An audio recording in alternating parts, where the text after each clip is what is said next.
Mr. Spock, raise shields. Hi guys and welcome to the video. So, Strange New Worlds Season 1, Episode 10, the finale, is here. And I've just finished watching the episode and I wanted to give you my thoughts. Now, I'm not going to break this episode down the way I normally would. I'll give you the basic plot of this episode and then tell you some of the things that I liked about it and some of the things that I really disliked about it. So this episode, the basic plot is, spoiler alert, Pike gets a visit from his future self when he's writing and dictating a letter to the cadets that will die in 7 years in the accident that deforms him, saying basically, do not join the Starfleet, don't do any of it, I want to try and change what is coming.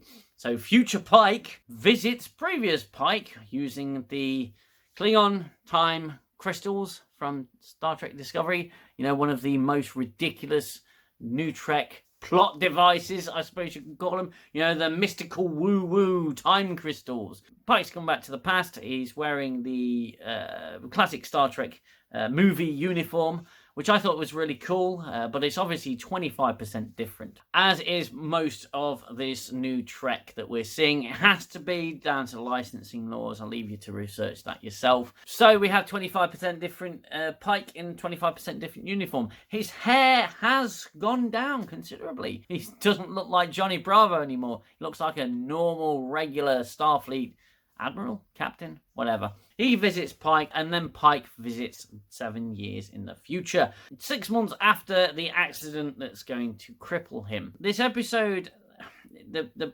plot is really simple, yet terribly complicated at the same time. So Pike's gone 7 years into the future to see why his warning of these cadets is such a horrible thing, and everything's gone to shit. He visits the future, and it's a Romulan war, Romulan conflict episode, you know, where war breaks out and it's Pike's fault.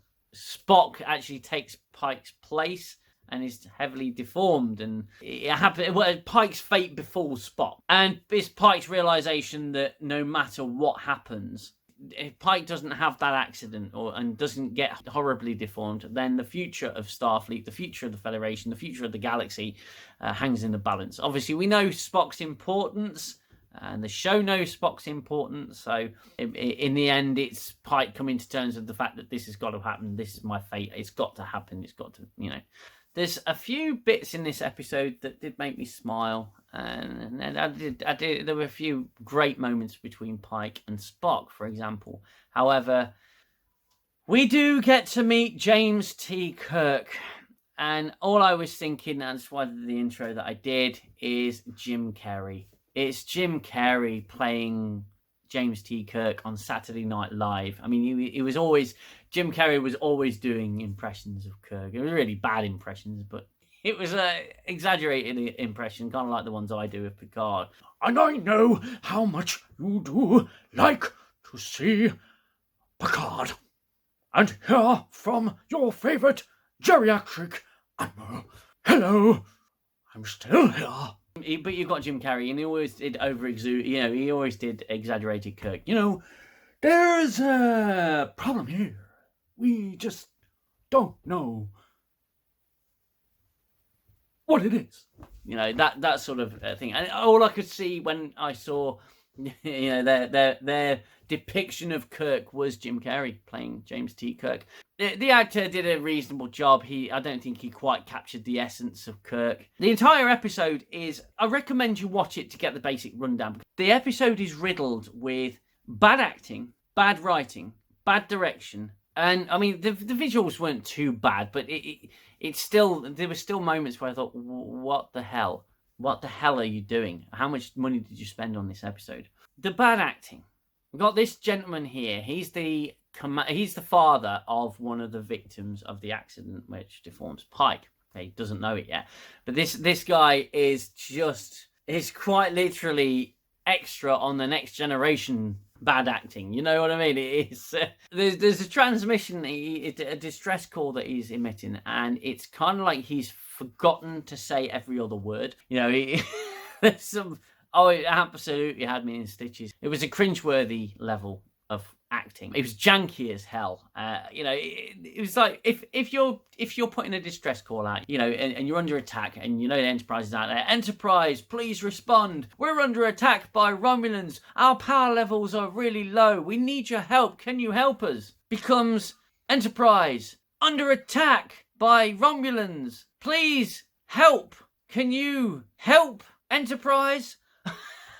Janky as hell. It's like when they're doing the voiceovers for a distress call, and what they tend to do is they'll record the entire distress call, and then the editors will edit out bits, and you'll only have the key parts of it. But this was like the guy was just reading from the script about the important bits that they needed to hear, but it was an unbroken conversation. It was hilarious, and it was kind of cringeworthy. It was really stupid. But that's not all that there is. There seems to be some confusion within the episode about whether or not they've had a 100-year war with the Romulans or 100 years of peace with the Romulans. This is sort of going post where Enterprise was going to go. Enterprise was going to cover the Romulan War in Season 5 of the show, but Season 5 never got made. And I'd love to visit a parallel universe where Season 5 of Enterprise was made, because I'd be curious to see where they took that.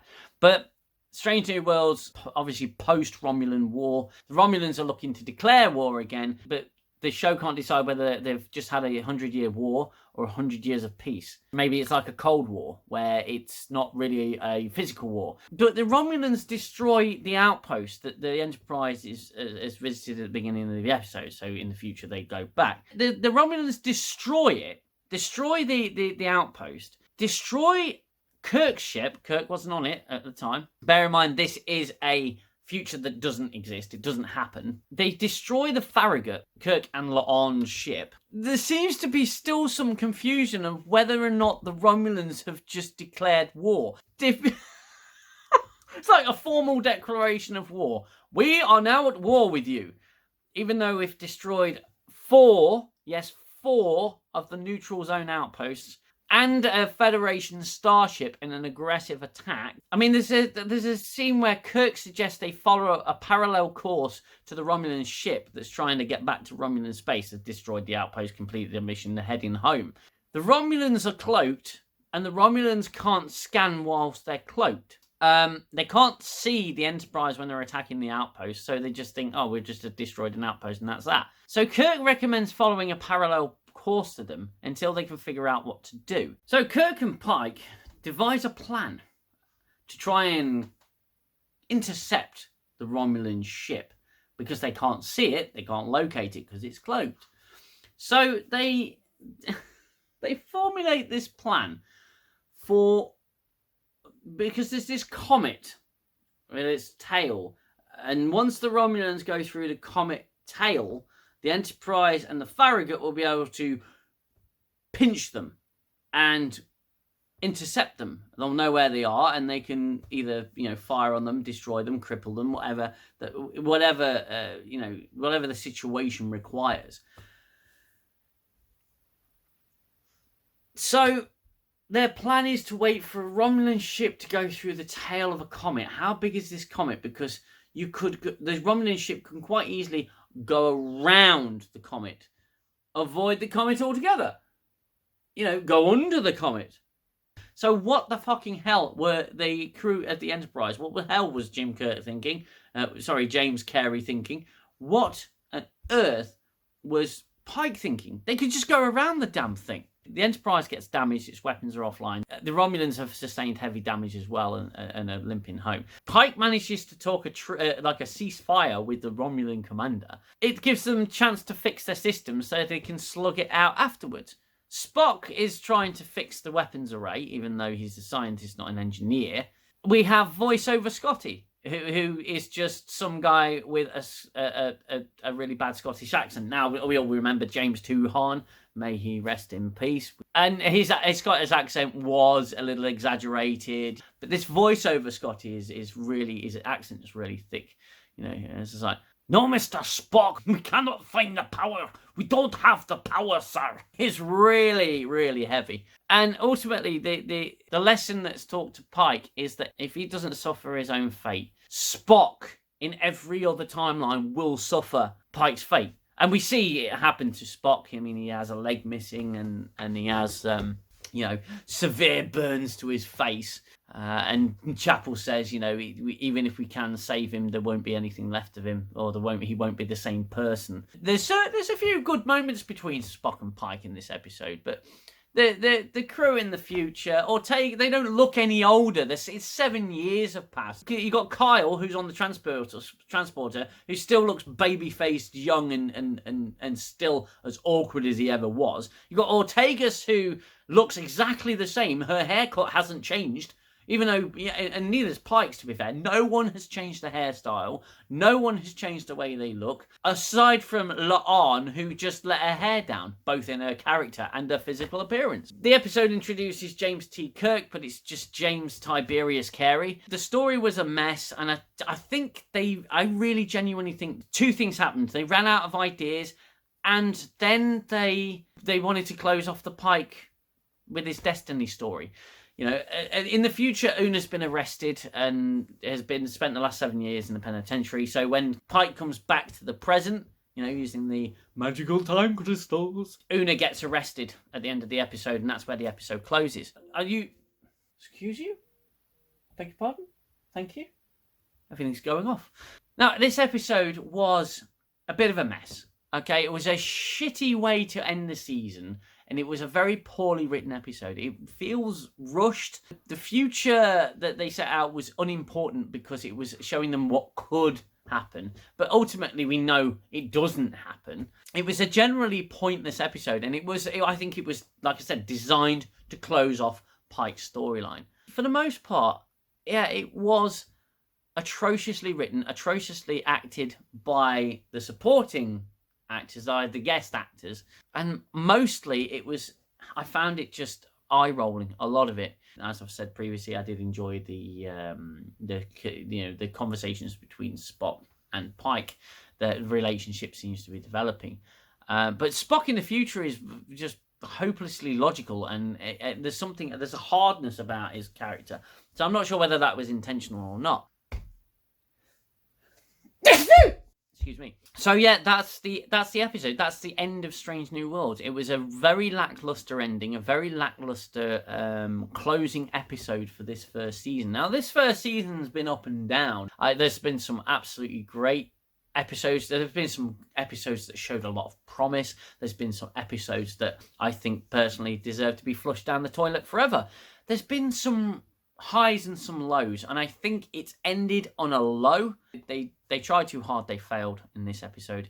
Time travel episodes are always a risk in Star Trek. Sometimes it works, sometimes it doesn't. But for the most part, I don't think it worked in this episode. Now, there's probably things that I have missed. Do feel free to let me know in the comments section. Again, I'll go back and rewatch the episode. I'll probably think, I should have said that. I should have said that. I should have mentioned that. But those were the things that stuck out to me. Ultimately, the episode was poor.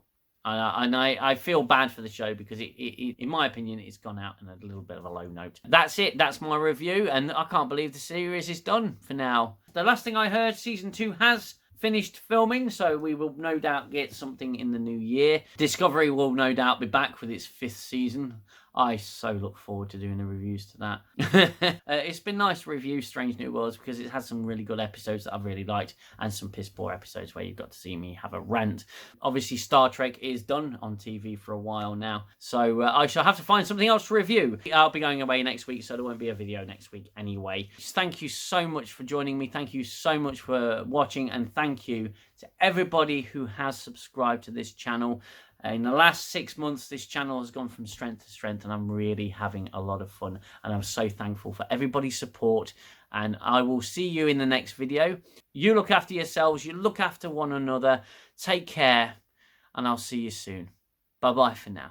I need the silence, stop the violence of the war in my head.